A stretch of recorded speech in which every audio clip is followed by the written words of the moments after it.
Bienvenidos y bienvenidas. Encantado de saludaros a todos y a todas.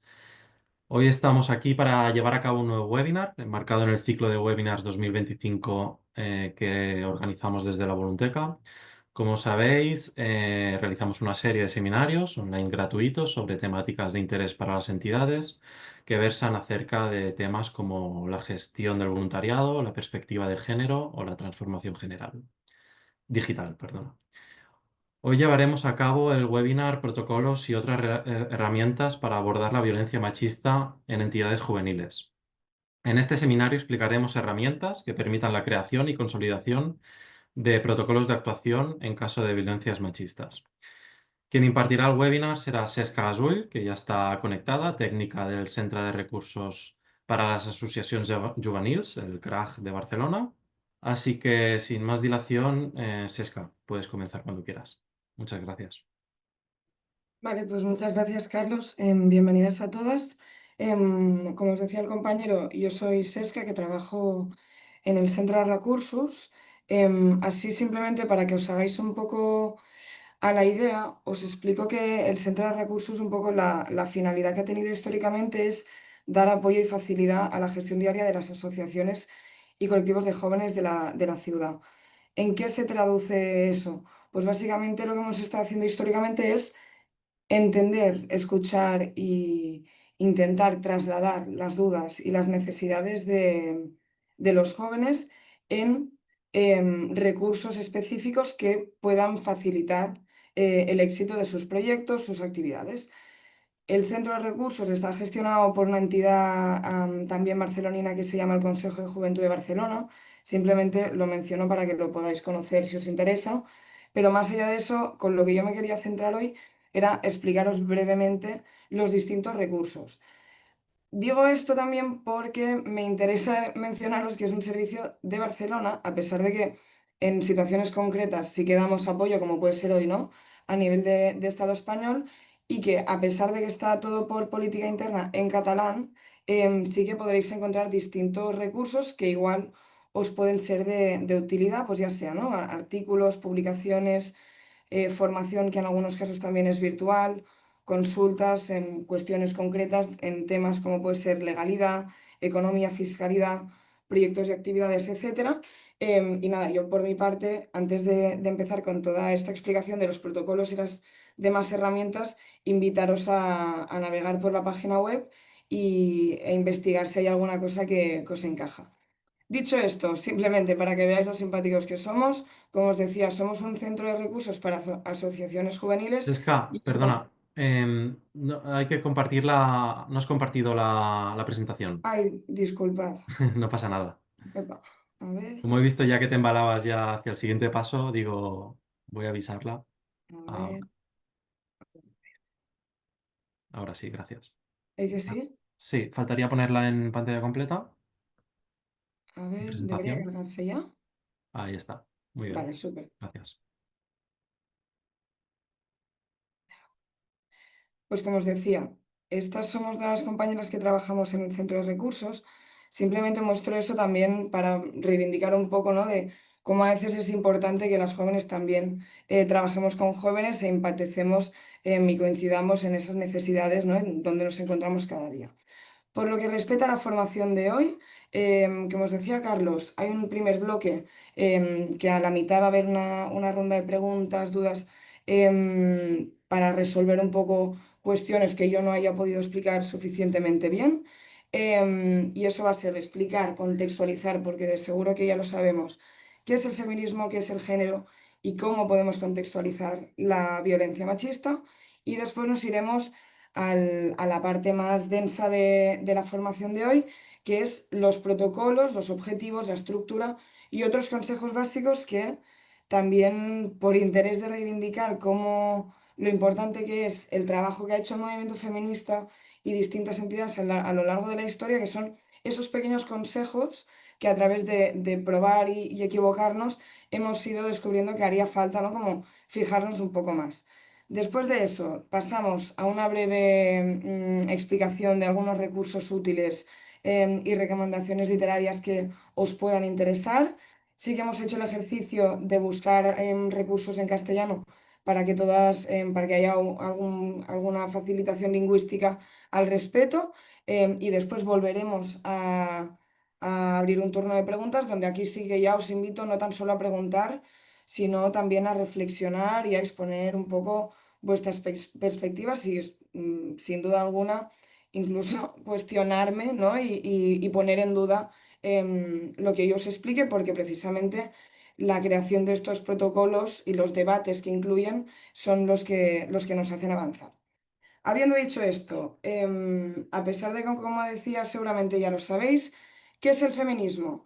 Feminismo podríamos decir que es una práctica, que es una teoría y que lo que hace es poner sobre la mesa la desigualdad estructural que hay entre hombres y mujeres. Lo interesante del feminismo igual también es que cuestiona la norma, que cuestiona este orden que se ha establecido, que normalizamos en nuestra cotidianidad y que históricamente ha terminado siendo una opresión que se ha traducido de distinta forma. Y yo siempre pongo el mismo ejemplo. Si nosotras viéramos cómo se definían los cuerpos normativos en los años 70 o en los años 30, si viésemos un anuncio de una mujer antes del verano promocionando bikinis, el tipo de corporalidad, el tipo de ropa que se lleva, el tipo de performance que reproduce sería distinta a ver una en los años 70, en los años 80 o en el 2025. ¿A qué se debe eso? Pues que esta opresión se desarrolla históricamente, cambia y por lo tanto adopta formas distintas. Y por lo tanto, ¿cómo traducimos el feminismo en lucha? Pues una cuestión específica, es decir, que se adapta históricamente, que analiza cómo se desarrolla y que a través de ahí lucha contra las violencias machistas y el patriarcado. Y por lo tanto, también no es solo una crítica, sino también una propuesta, ¿no? Que a veces nos quedamos mucho en lo materializo en la cuestión de los protocolos. Los protocolos gestionan agresiones, no, los protocolos no tan solo gestionan, también previenen. Pero eso ya vamos a hablar después. Pero también para hablar de feminismo necesitamos entender el papel del género. Y pues el género es lo que alimenta el patriarcado, es la base material de cómo se traduce en la opresión, y de esta forma podemos decir que el género tiene un elemento interesante en tanto que es una construcción social. El género no necesariamente debe ser negativo. Cuando nosotras nos proyectamos en una sociedad más justa, puede ser que imaginemos géneros distintos o incluso que el problema no sea la binariedad, pero sí que lo importante es que el género a día de hoy, como construcción social, es la asignación de un sexo biológico de las personas a unos comportamientos sociales y por lo tanto hay una naturalización. Esquema súper básico, no quisiera yo ser súper rígida con esto, pero para que entendamos brevemente qué es el género. Atribuimos la idea de pene, hombre, masculino, a una actitud agresiva, activa, etcétera. Por contra, tenemos la vulva, mujer femenina, a unas actitudes de pasividad, dócil, etcétera. Y por lo tanto, este elemento lo que nos permite es que asignemos podamos definir cómo es un hombre con sus matices, pero ya me entendéis, y cómo es una mujer. Y a través de ahí le asignamos unos comportamientos y unos roles. Y la pregunta que nos debemos hacer es si esto es una cuestión individual y que no trasciende, ¿no? la actitud personal de una persona. Y nosotros aquí lo que decimos es que el género tiene una responsabilidad colectiva, porque nuestra mente, por cómo nos educan y cómo somos educadas y cómo educamos, proyecta un tipo de performatividad, y por lo tanto también esto nos hace mirarlo a la contra, es decir, pensar qué posición ocupo yo, qué responsabilidad tengo o tenemos. Y, por ejemplo, con nuestro grupo de trabajo, nuestro grupo de compañeros del cole, nuestro grupo de amigos del barrio, lo que sea, pensar cómo ocupamos estos espacios, cómo juzgamos o incluso cómo performamos. Y eso no quiere decir, con todo esto, ya terminando un poco esta segunda parte del papel del género, que esté negativo, que sea negativo. Yo, por ejemplo, me considero mujer, nací biológicamente con vulva, tengo pechos, me siento cómoda con ello, y no por eso está mal que yo performe este tipo de feminidad. Lo que no está bien, según nuestra perspectiva, es forzar esta imposición. Y con esto lo relaciono con el último punto, que es, esto tan solo va de género, ¿no? ¿Qué hay más allá del género? Y nosotros queríamos explicar esto antes de entrar en materia con los protocolos, porque entendemos que es importante enmarcar el abordaje de las violencias machistas, no tan solo teniendo en cuenta la idea de hombre, mujer, persona disidente, etcétera, sino también entender que el sistema en sí es patriarcal, pero porque es violento también de muchas otras formas, y que por lo tanto esta violencia se expresa más allá del género. Eso quiere decir tener en cuenta las clases sociales, el origen, el color de la piel e incluso las capacidades físicas, las habilidades, etcétera. Em, Pasamos al segundo punto, que sería un poco definir qué es la violencia machista. Lo primero es que necesitamos una definición amplia. Yo aquí no vengo a contaros dogmatismos, definiciones rígidas. Creo que lo importante, ya sea con el protocolo o cuando defináis la violencia machista, es que sea una definición que hayáis hecho vosotras. Vosotras digo el colectivo, en este caso, ¿no? Si estáis trabajando con entidades juveniles, que esta entidad juvenil defina por sí misma qué es para ella. ¿Por qué digo esto? Porque la importancia de tener un marco común es más importante que tener una guía, unas pautas o recomendaciones de abordaje de la violencia machista. Si nosotros pensamos que uno más uno es tres, pero el de al lado piensa que uno más uno es cuatro, no nos vamos a entender. Porque después alguien vendrá y te podrá decir, no, no, colegas, que es uno. Ay, que es dos. Y puede parecer una tontería, pero si para mí mi realidad es que es tres y para el de al lado es cuatro, es muy difícil que nos pongamos de acuerdo. Y cuando se trata de dos números en una charla un jueves por la mañana es irrelevante, pero cuando se trata de abordar un caso de violencia machista y de entender qué es machismo y qué no, sí que es importante. Por lo tanto, definición amplia, pero sobre todo nuestra, que la entendamos, que la compartamos. ¿Por qué? Después lo explicaré, pero hay muchas formas, se pueden dar en ámbitos distintos, se puede juntar con otros elementos de violencia, etcétera. Después, importante, cosas que arrastramos un poco como de los últimos años. La violencia doméstica existe, es verdad, la violencia machista se puede dar en el ámbito doméstico, pero la violencia machista no solo se da en este ámbito. Por lo tanto, cuando definamos violencia, en el marco patriarcal, no podemos o creemos que no podemos identificarlo como doméstica exclusivamente por el hecho que en la calle, en una fiesta, en el trabajo, en un centro público de sanidad, lo que sea, podemos vivir o se puede ejercer este tipo de violencias. Y después, una cosa muy importante, a pesar de que nos pensemos que somos increíbles en nuestras entidades, mientras vivamos en una sociedad patriarcal capitalista, el machismo va a existir, ya sea porque lo recibimos de fuera y lo vivimos dentro o porque dentro también se ejerce. Por lo tanto, importante, con humildad, aceptar donde vivimos y desde ahí luchar. Para mí es más positivo que reconozcamos la sociedad violenta donde vivimos que no que ignoremos el contexto en el que vivimos. Por lo tanto, ¿qué quiero decir con esto? Aceptar el machismo no quiere decir que apoyemos el machismo, sino reconocer es el primer paso para poder prevenir y sobre todo en caso de situaciones de violencia machista, para poder trabajar. Segundo elemento, ¿sobre quién se ejerce?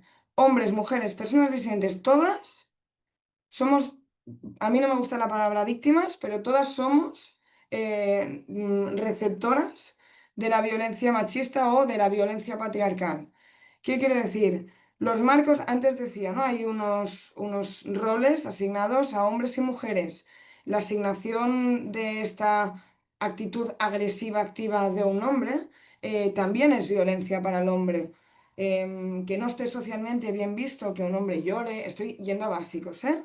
Que un hombre llore, que un hombre gestione emocionalmente, que acompañe a sus amigos y amigas, familiares, parejas, lo que sea, es también violencia, porque hay un marco rígido para ellos, al igual que lo hay para las mujeres.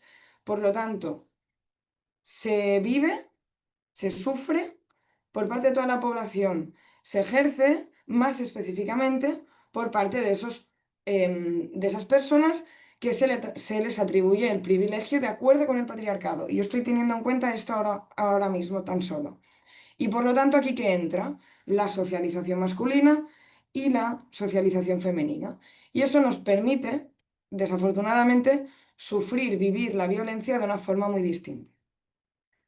Tercer y penúltimo elemento de la violencia machista y pasamos a un breve turno de preguntas y resolución de dudas. Clasificación de las violencias. Creo que en general es algo bastante extendido, por lo tanto aquí yo tampoco voy a entrar específicamente en todas ellas. Física, psicológica, ambiental, obstétrica, vulneración de los derechos sexuales y reproductivos, la sexual, la económica, la digital, la de segundo orden, que esta igual no se conoce mucho, que es cuando se ejerce dolor a las personas que acompañan la persona principal que sufre la violencia machista. Pongo un ejemplo. Si yo tuviese una pareja hombre y este ejerciera violencia hacia mí, de segundo orden sería em, que hiciera daño, manipulara de cualquier forma mi entorno, sea mi familia, mis amigas, lo que sea. Y por último, que es violencia vicaria, que es cuando se ejerce dolor hacia los hijos, las hijas, etcétera. Y pasamos a los ámbitos, que también creo que es algo que a todas nos va a resonar. Repito, si hay alguna duda alrededor de estos ámbitos, pues lo resuelvo. Es la única foto que no está traducida, aparte de los servicios del CRAG. Pero bueno, creo que se entiende. Familiar, laboral, de pareja, social, digital, institucional, esfera pública y educativa. Pero después hay una clasificación de ámbitos que a mí me interesa particularmente, que es cuando la violencia es explícita o cuando es implícita. Cuando hablamos de implícita o simbólica, hablamos de cuestiones más estructurales, de esas violencias o abusos de poder que se desarrollan por el hecho de vivir en la sociedad que vivimos. Cuando hablamos de violencia explícita, nos referimos a agresiones concretas se desarrollan en un contexto y hacia una persona o personas concretas y le sumamos en un ámbito específico. Hasta aquí la primera parte. ¿Cómo estamos? Hasta ahora bien, estamos entendiendo. Podéis Sí que abrir si el alguna tiene una micro si duda, le queréis. diría perdona, Carlos, que diga Sí, su nombre y perdón. la entidad, que así os voy conociendo. Y si no hay dudas, no pasa nada.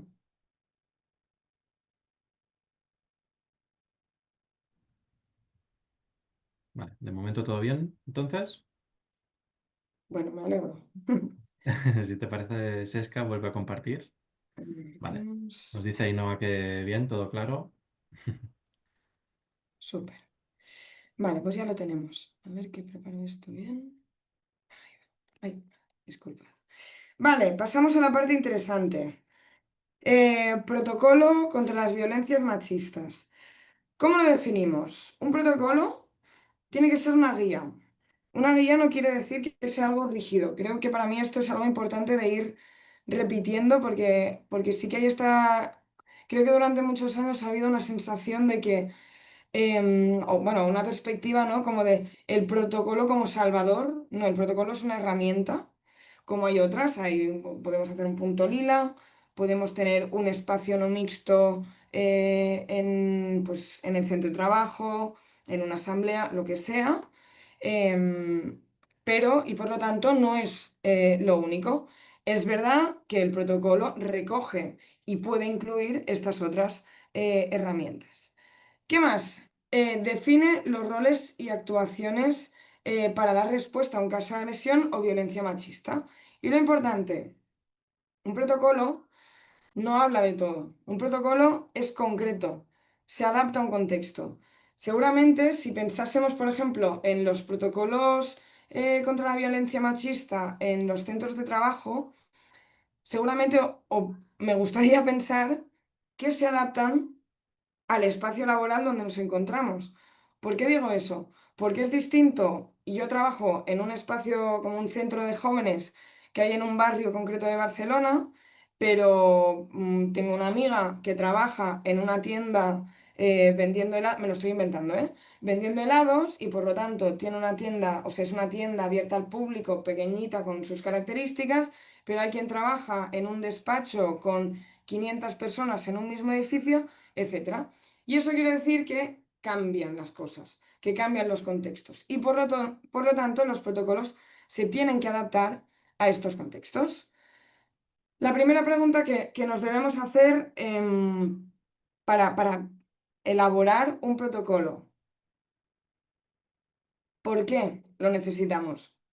Primero por lo que hemos dicho, y es que las violencias machistas son sistémicas, parten del contexto donde vivimos, social, económico, etcétera, y por lo tanto, estas violencias que se ejercen ni son hechos aislados ni suceden al margen del sitio donde trabajamos, militamos, lo que sea.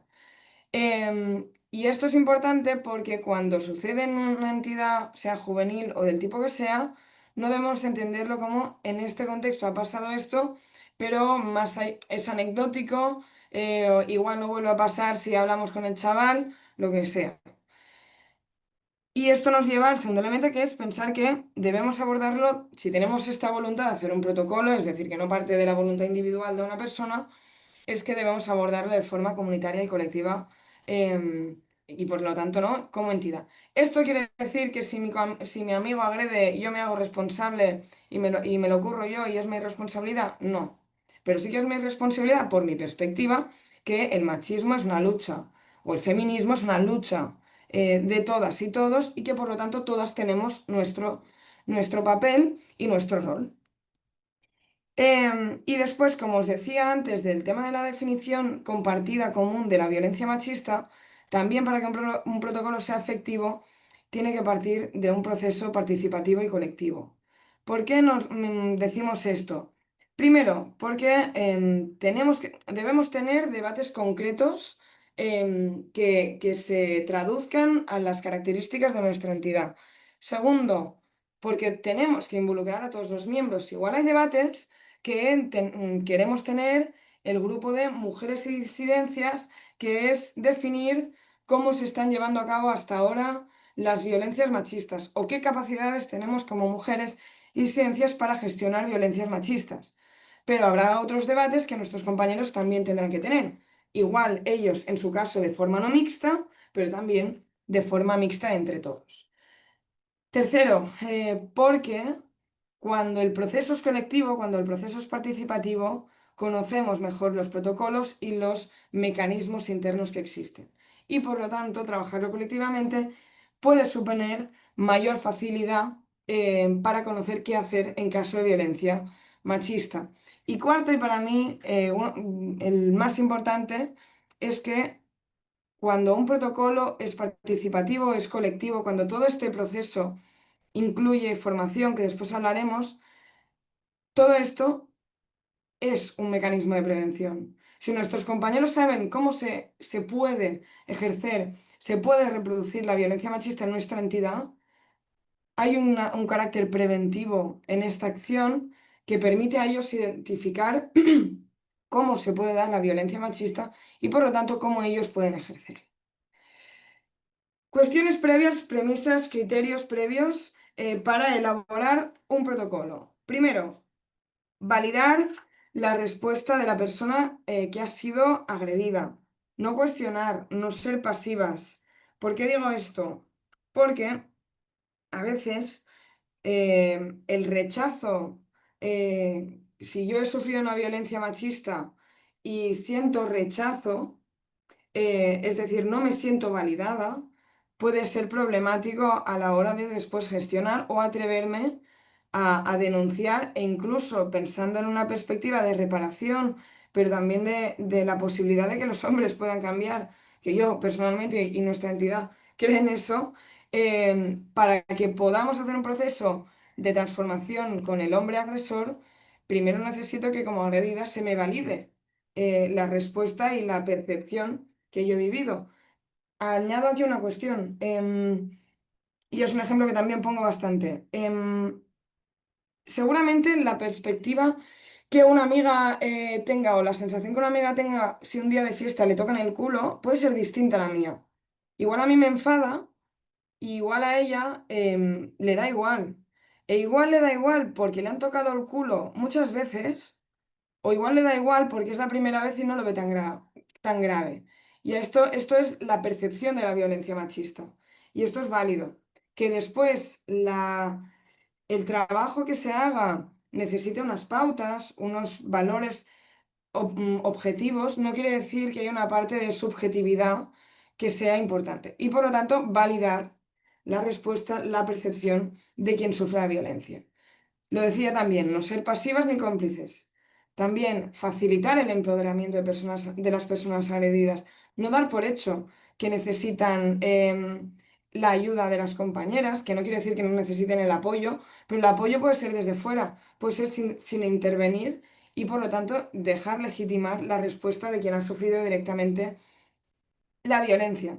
Después, incluir también el rechazo a la violencia contra las identidades y expresiones de género disidentes, entender que nada justifica una agresión, pero que sí que hay posibilidad de querer hacer un trabajo por parte de la persona que ha agredido y por lo tanto de reparar, de intentar reparar el dolor y la violencia que ha producido. Aceptar que cualquier persona puede ser agresora y eso es importante. Un debate, pero es importante. La violencia se puede ejercer diferente e incluso diría no es machista, sino más bien patriarcal cuando es ejercida por parte de una mujer, pero entender que también pueden haber diferentes mecanismos violentos que nosotras podamos reproducir. ¿A qué me refiero? Si yo me posiciono al lado de mi compañero que ha agredido, eso es violencia. Yo no he ejercido el machismo como tal, pero sí que me he posicionado al lado de un compañero agresor. Y eso también marca una subjetividad dentro de nuestra entidad o entorno laboral donde estemos. Importante también, una agresión no es un malentendido. Ay, es que no nos entendimos, porque yo pensaba que sí que le gustaba. No, perdona. Creo que si tú pensabas que es que no le preguntaste y por lo tanto diste por hecho y por lo tanto sí que pudiste agredir o cometer algún acto de violencia machista y tampoco es un conflicto. Es que como que no le sientan bien las cosas. No, perdona, y claro, se enfadó. No, perdona, si se enfadó fue por algo. Y después, evidentemente, habrán espacios para hablar de qué pasó, cómo sucedió, sin revictimizar la víctima, la agredida, pero nunca entenderlo como tal. Y después una parte importante, ¿no? Hay esta frase de que lo personal es político, que estamos totalmente de acuerdo, pero también público.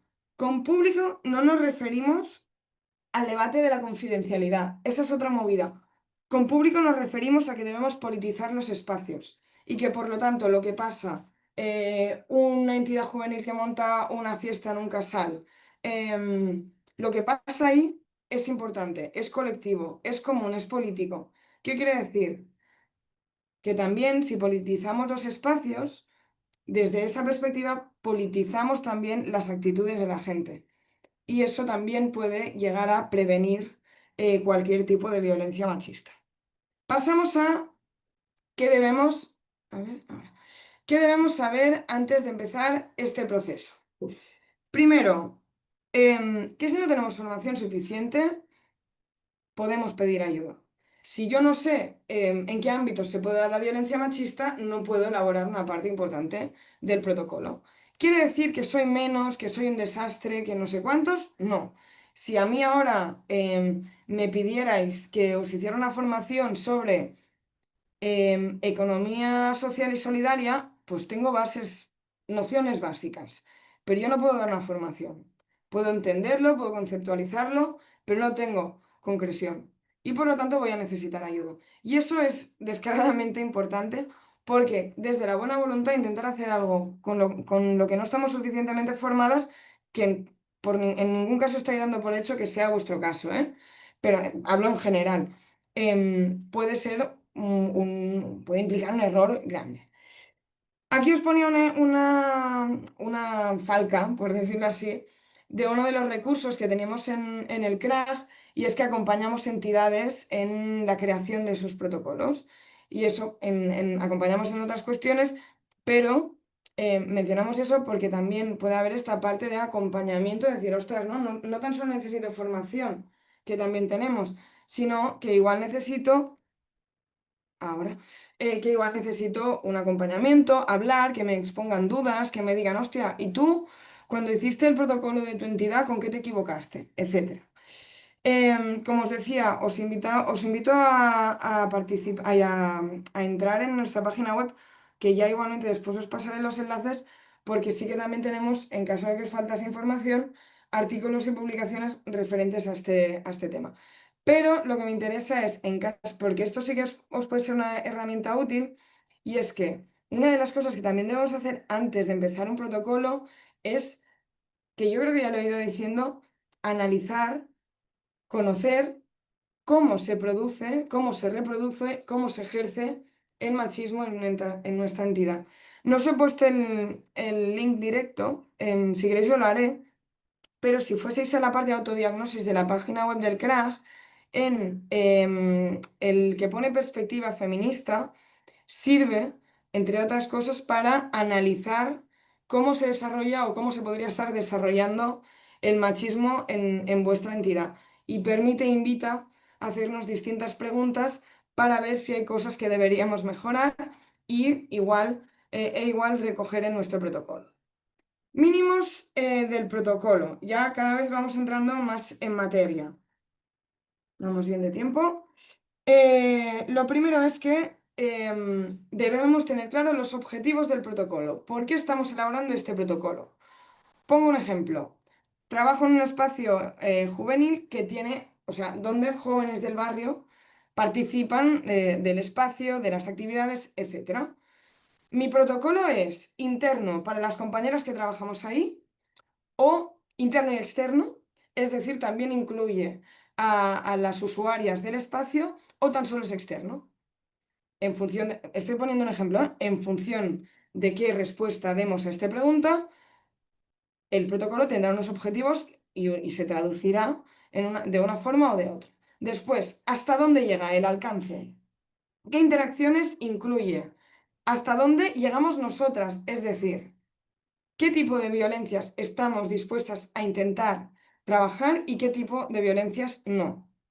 ¿O qué pasa cuando el agresor o la agredida en realidad es de fuera de la entidad? Es decir, una compañera nos comunica que una persona externa la ha agredido. O al revés, nos comunican que un compañero ha agredido a una persona externa a la entidad.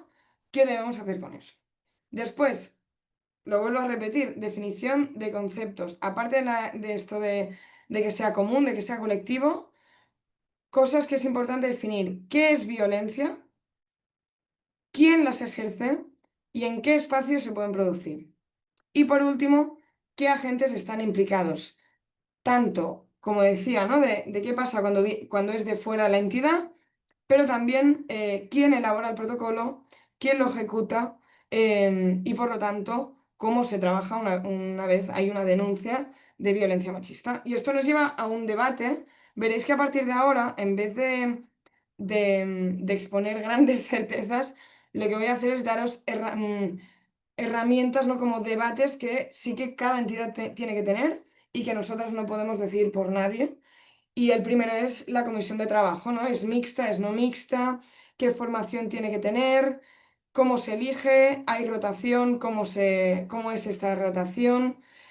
Em, ¿Cómo se implica a las personas cercanas? ¿Cuándo o sea, perdón, las personas cercanas a la persona agredida? Es decir, si yo estoy en una comisión de gestión de agresiones y mi mejor amiga de la entidad donde formo parte es agredida, hay un vínculo emocional, yo puedo gestionar eso, hay que sustituirme o hay unas tareas concretas que no puedo llevar a cabo, etcétera.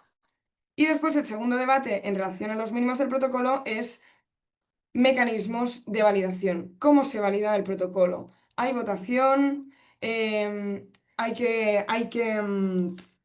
que, perdón, que se me ha tapado esto. A ver, disculpad. Em, Tiene que haber una mayoría y también si es legítimo decir que no. Que esto es una cuestión que parece casi poco democrática, pero no nos referimos a esto, sino qué pasa si un compañero no está de acuerdo con el protocolo. Y esto lo dejamos aquí y lo repetimos después. Siguiente parte, los ejes de actuación del protocolo. Si no me equivoco, hay 5. El primero, prevención. ¿Qué es la prevención? Lo hemos ido diciendo, pero son todas esas acciones que caminan a evitar, para evitar o reducir la incidencia de las violencias machistas y por lo tanto mecanismos transversales que nos permitan prevenir las violencias machistas. Ejemplos, que algunos ya los hemos estado mencionando. Formarnos, tener un mensaje claro y contundente contra las violencias, concienciar y sensibilizar o tener una comisión transversal. ¿A qué nos referimos con esto? A no necesariamente prevenir las violencias desde la comisión que gestione las violencias. Es decir, hacer un trabajo más global, transversal, a lo que, a la tarea, a la función, al objetivo de la entidad en sí misma. Segundo, detección. Identificar y hacer visibles las violencias machistas. Perdonad. Pueden haber distintas fuentes: la persona agredida, su entorno, la entidad, las redes sociales, pueden haber múltiples espacios, fuentes donde podamos identificarlo, detectarlo. Y aquí tenemos otro debate: el seguimiento cuando el protocolo no se aplique. ¿Qué quiere decir eso? Detectamos que hay violencia machista, pero es muy válido que la persona que ha sufrido la violencia diga, no, no, es que no quiero que se haga nada al respecto. Pueden haber múltiples razones. No me atrevo, tengo miedo, me da palo. O sea, no quiero pasar por eso. Me genera dolor. No tengo tiempo. Pueden haber múltiples motivos y todos son válidos porque quien ha vivido la violencia es esa persona. Ahora bien, el debate moral para mí que hay aquí detrás es qué pasa si creemos que el agresor puede volver a agredir y que por lo tanto hay un riesgo, una inseguridad hacia otras compañeras. En ese caso, debemos actuar de oficio, que quiere decir, al margen de la agredida, de su decisión, queremos igualmente empezar un proceso de transformación de la masculinidad, de lo que sea. Yo diría que es un debate bastante interesante. Lo único que recomiendo, bueno, lo único no, pero una de las cosas que recomiendo es que yo he dicho, al margen de la agredida, nunca al margen de la agredida. Nos comunicamos, intentamos hacer pedagogía e incluso aceptamos que puede haber un no por su parte. Una actuación de oficio puede implicar que la agredida lo valide, pero que la agredida no forma parte en relación a su agresión. Es decir, yo he sufrido una violación, decido que no quiero hacer nada con esto en torno al protocolo, pero sí que valido que las compañeras de la Comisión de Gestión de Abordaje de las Violencias Machistas trabajen con ese hombre o lo denuncien o lo que sea. Tercero, atención, definir bien las actuaciones que se llevarán a cabo para dar respuesta a una agresión. ¿Qué debemos tener en cuenta? Definir una comisión específica, que esto ya lo he mencionado, valorar la situación, es decir, ¿es una urgencia o no?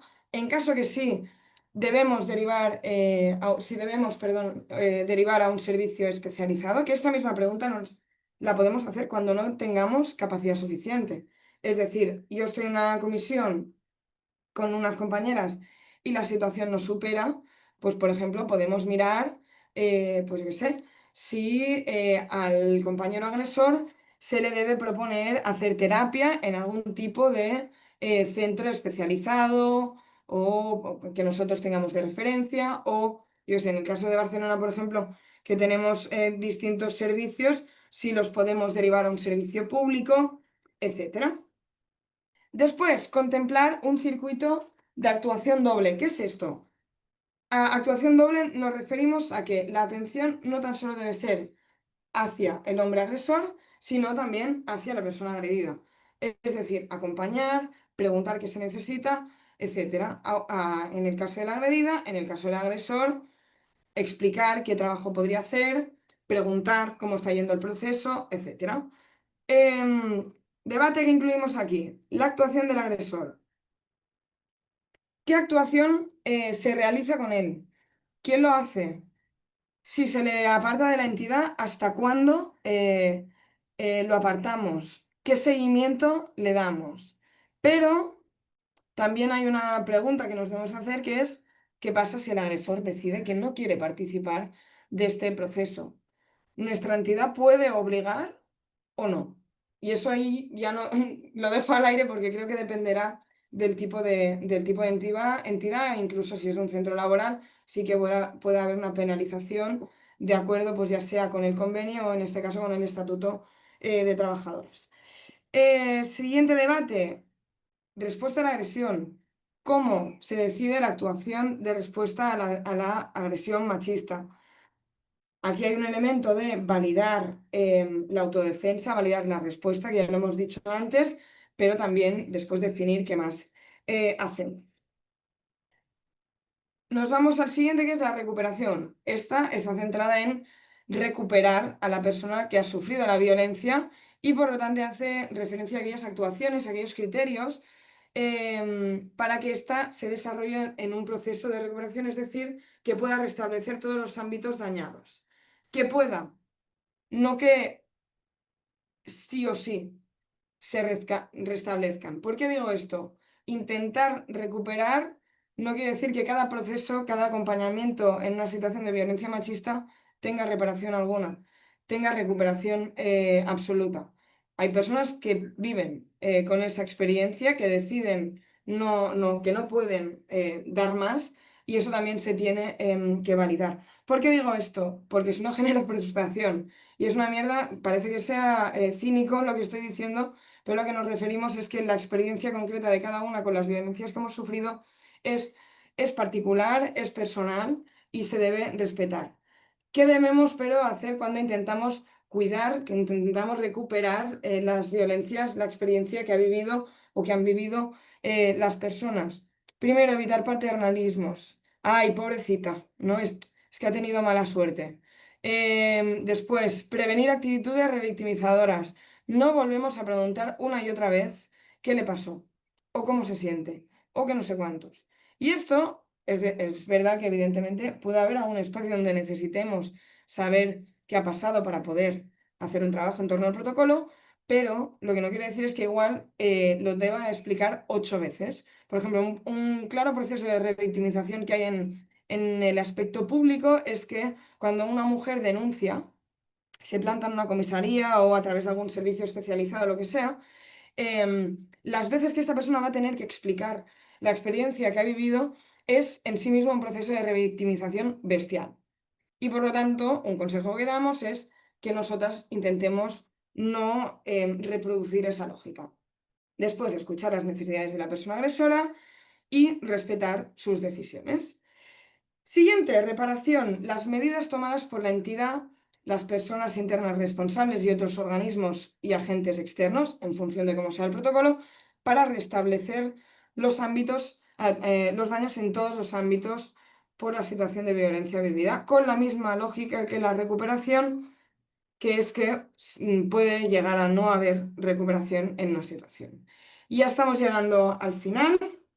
Em, Seguimiento y evaluación del protocolo. Y aquí sí que pues algunas advertencias, algunas recomendaciones. Lo primero es que debemos definir los espacios y momentos de evaluación para poder revisarlo periódicamente y redefinirlo si conviene. Por ejemplo, es distinto un protocolo para una entidad de 15 personas que es distinto a un protocolo para una entidad de 150 personas. Y me he inventado los números, ¿eh? Pero a lo que me refiero es que cambia el número de personas, pero también cambia si el espacio donde desarrollamos nuestra actividad es en el exterior, es en el interior, etcétera. Y por lo tanto, el protocolo consideramos que debe recoger estos momentos de evaluación y revisión del protocolo. De otra forma, se podría entender como que hay que hacer seguimiento de esto y por lo tanto ver cómo está funcionando. No tan solo marcar, me invento, el protocolo se revisará cada 2 años, sino también durante el proceso de aplicación hacer un seguimiento de si está funcionando bien. Y que esto está relacionado, por lo tanto, también definir bien los espacios y momentos de evaluación y seguimiento. Esto específicamente se refiere a cuando estamos, cuando hemos activado, ¿no? Cuando tenemos un caso concreto de violencia machista. Y por lo tanto, al final del proceso, sea como sea su resolución, evaluar cómo ha funcionado. Porque en la aplicación del protocolo descubriremos que igual hay cosas que no debatimos suficientemente bien o que hay cosas que no tenemos suficientemente bien definidas, etcétera. Y para que esto se pueda llevar a cabo, hay que registrar las actuaciones. Y por lo tanto, tener algún tipo de ficha, documento, lo que sea, que permita, ¿no?, ir redactando y explicando qué es, qué hacemos, qué funciona, qué no hacemos, etc. Y ya pasamos con estos dos, tres últimos minutos finales a las consideraciones que son un poco como cosas que no sabemos dónde meter, pero que creemos que es importante que tengamos en cuenta. Primero, y lo he hecho al principio, pero quiero decirlo también al final, es una guía, no es el documento final que nos va a permitir que se termine el machismo en nuestra entidad, pero sí que tiene una pretensión de facilitar y de poder dar una respuesta. Ahora bien, que el protocolo no sea lo único que hacemos en nuestra entidad, que también haya otros mecanismos preventivos, sea la formación, sea el debate, sea una actividad feminista pública, ¿no? Es decir, que eso que hagamos en nuestra entidad sea también inherentemente feminista. Y esto también nos lleva a entender que lo importante es el proceso en sí de crear el protocolo para que sea efectivo. Si lo hacemos rápidamente, si no le damos espacio al debate, si no le damos espacio a las dudas, a las reflexiones colectivas, seguramente tendremos un documento bien recogido, archivado o guardado en la carpeta de no sé dónde, pero que no va a ser útil para el conjunto de las miembros de la entidad. Siguiente, la cuestión de ir revisándolo periódicamente, que esto sí que justamente ahora lo hemos mencionado. Y después una pregunta que nos debemos hacer es, ¿qué pasa cuando llegan nuevas personas a la entidad? Porque claro, si nosotros fuésemos miembros de una entidad y llevásemos a cabo todo este proceso de debate, reflexión, tal no sé cuántos, para llevar a cabo un protocolo, para crearlo, para construirlo, pero de golpe llegan 5 compañeras más, estas compañeras no han hecho este proceso, no pasa nada, pero sí que nos tenemos que preguntar cómo van a hacer, van a conocer y van a creerse el protocolo. Y el protocolo también, con este tenemos que tener en cuenta que no puede ser rígido, que tiene que ser flexible y por lo tanto adaptarse a las necesidades que vayan surgiendo. Y esto nos lleva a un último debate, que es el ritmo de las actuaciones. ¿Quién marca el ritmo y cuál es el equilibrio? ¿Tiene legitimidad la comisión? ¿Tiene legitimidad absoluta la agredida? ¿El tiempo lo marca el agresor? Porque esto puede pasar y de hecho pasa, ¿no? Ay, es que esta semana no me va bien porque he preferido ir a jugar al parque, a echarme un 3x3 en la canasta de básquet de la plaza de abajo y justamente no me ha ido bien. Esto yo lo he escuchado, literalmente, esto sí que no me lo he inventado. Y esto es un problema, porque el ritmo lo está marcando uno, el agresor, y por lo tanto hay un proceso, puede haber un proceso de dolor de la agredida, una sobrecarga de las personas que gestionan y lo más importante, pueden o no haber consecuencias. Y por lo tanto eso es un debate que debemos tener para recogerlo en el protocolo. Y pasamos a los 4 últimos puntos. No hay respuestas genéricas, cada entidad tiene que resolver las situaciones específicas que no suceden, pero esto no quiere decir que si nos superamos, si nos vemos superadas, no podamos pedir ayuda. Y por lo tanto también conocer nuestros límites, porque no olvidemos que muchas veces cuando sufrimos, cuando gestionamos violencia machista, agresiones en concreto, contextos, ¿no? Se nos pueden remover cosas y tenemos que marcar límites. Tenemos que considerar también que la vía jurídica existe y que es válida, ¿no? A pesar, podamos tener o no críticas al marco jurídico, a los procesos de revictimización que suponen, etcétera, puede ser una opción y debe ser válida. Y por último, como advertencia, en caso de que no lo conozcáis, y es que todo lo que he dicho estaría enfocado a personas mayores de edad y de hecho mayores de 16 años. Lo digo porque existen leyes específicas en caso de que las violencias se lleven a cabo entre o hacia a personas menores de 16 años, que se considera violencia infantil o hacia los adolescentes, ¿no? Violencia sexual infantil, a pesar de que no tan solo incluya esta parte como de lo sexual, que hay otras formas de ejercer violencia, y que por lo tanto tengáis en cuenta que si os planteáis hacer algún tipo de protocolo, acompañamiento de entidades juveniles, lo que sea, tengáis en cuenta esto porque legalmente el marco cambia bastante y con razón. Hasta aquí, pasamos a dudas, preocupaciones, lo que sea. Y sí que os pido que después no os desconectéis porque tendremos que pasar como un pequeño formulario que yo soy partidaria de si lo podéis responder en el mismo momento, mejor, porque después yo también nos olvidamos, pero sí que ahora le damos espacio y no sé si Carlos ya quieres como dinamizar tú o lo que sea. Yo solo pediría que si alguien tiene pregunta, que se presente y que me diga por curiosidad de qué entidad o dónde participa, lo que sea, un poco para Sí. yo hacerme la idea. El contexto también ayuda, ¿no? Para responder un poco a la pregunta. Muy bien, pues lo que ha comentado Sesca, podéis hacer la pregunta, bueno, abriendo el micro y la cámara, o solo, o solo el micro, o solo la cámara y escribiendo, lo que queráis. Podéis escribir en el chat también, si tenéis alguna duda sobre lo que ha expuesto Sesca. Bueno, yo soy Grace Requejo de Fundació, que somos una entidad del País Vasco Ujú. y estoy en el área de la consultoría de género. Entonces, trabajamos con protocolos, sobre todo en entidades sociales y cualquier tipo de organización para atender el acoso sexual y por razón de sexo.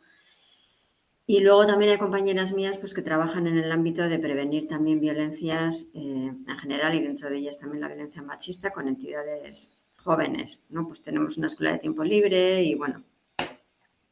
Entonces, bueno, pues para hacer una pregunta que es una duda que compartimos el otro día con este tema, Ujú. es si habéis tenido alguna experiencia de tratar dentro de estos protocolos lo que son denuncias anónimas.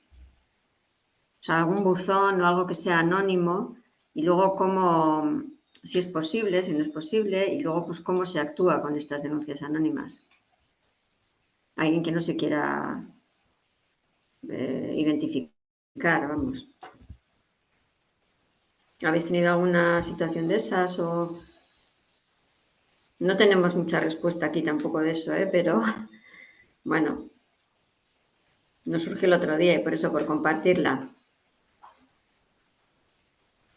Em, qué debate, es complicado. Yo diría, a ver, el anonimato es legítimo. Es como cuando surge una denuncia por redes sociales no, es que esto es linchamiento.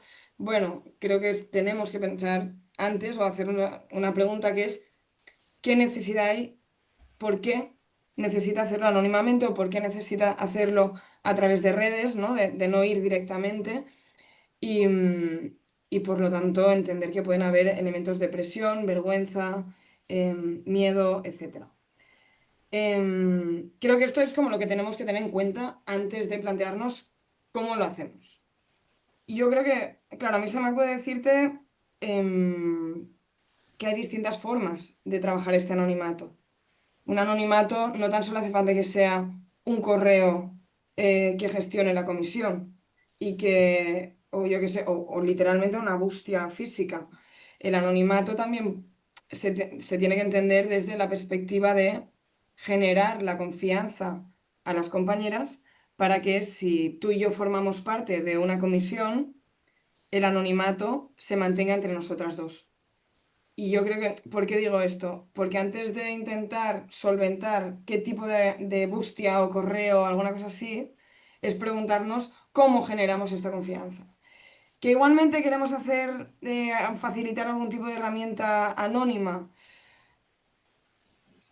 Bueno, pues es que igual la persona tan solo necesitaba que la entidad supiera que ha pasado alguna cosa, pero que ni se quiere decir quién es el agresor, ni se quiere decir quién es la persona agredida o personas agredidas.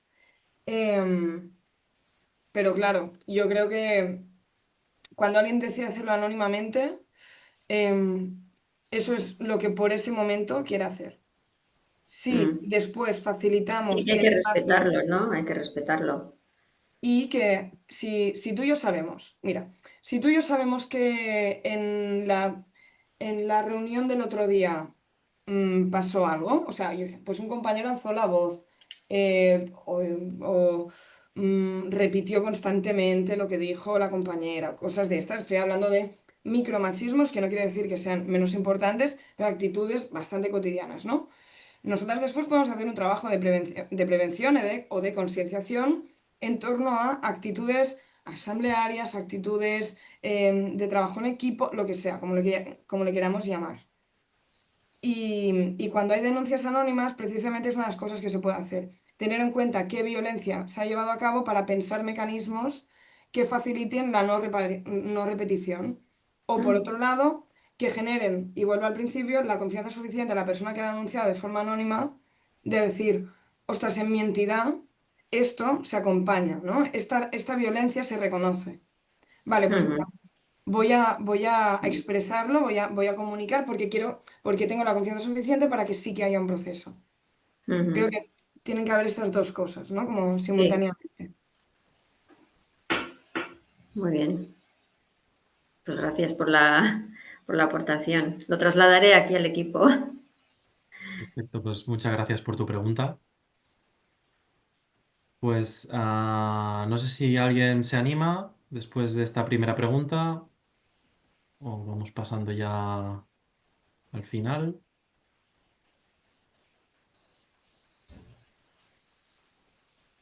Vale, Sesca, pues parece que no, que no se acaban de animar. Así que nada, si quieres ya cerrar bueno, las últimas diapositivas. Exacto.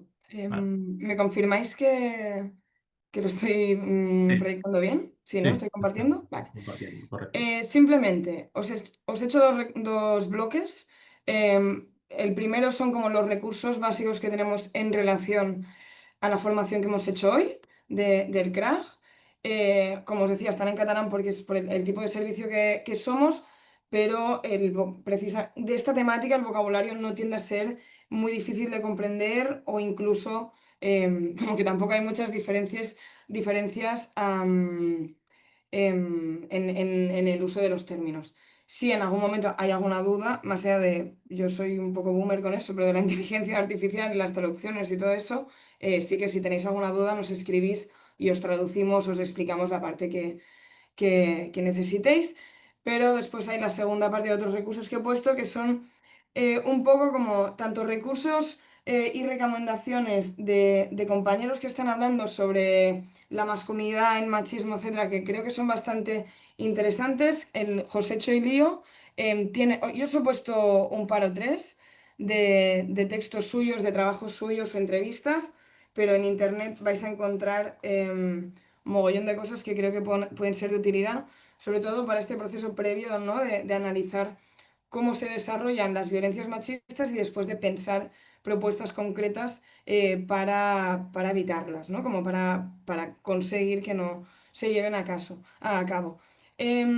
Después un artículo también un poco reflexionando sobre la autodefensa feminista, que es todo un debate bastante interesante. También es verdad que ahora, o como menos aquí en Cataluña, está habiendo un debate sobre el punitivismo, que no sé si en todas las partes del Estado español está siendo igual. Hay mucha literatura alrededor. Nosotras no tenemos un posicionamiento como entidad, pero sí que os recomiendo que si queréis entrar en este debate es bastante interesante. Sí que nosotros lo que podemos decir es que creemos en la capacidad de transformación de los hombres, pero también en la necesidad de trabajar con ellos y que salgamos del marco, ¿no? Medidas punitivas, medidas restaurativas, porque a veces expulsar, apartar temporalmente a un compañero puede ser una medida de reparación y de transformación de esta persona para que después se pueda volver a introducir y que no es por lo tanto punitivo en sí mismo. Y por lo último, que esto sí que no, o yo como mínimo del conocimiento que tengo, no he conseguido encontrar nada en castellano, que es la parte de la mirada restaurativa, ¿no? Es pensar en la reparación, en poder mirar más allá de la gestión concreta y pensar cómo mejoramos, ¿no? Cómo avanzamos en los casos, ¿no? Cuando gestionamos concretamente situaciones o agresiones machistas. Muy bien.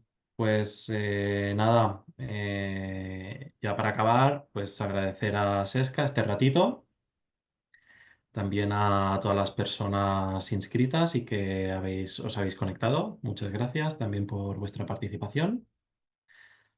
Y nada, comentar también que el próximo webinar del ciclo de la Volunteca se celebrará la semana que viene, es prontito, el jueves 25 de septiembre a las 10, y versará sobre voluntariado corporativo, ¿de acuerdo? Claves para colaborar con empresas desde tu entidad social. Ya están abiertas las inscripciones en nuestra web. Os recuerdo que también es gratuito.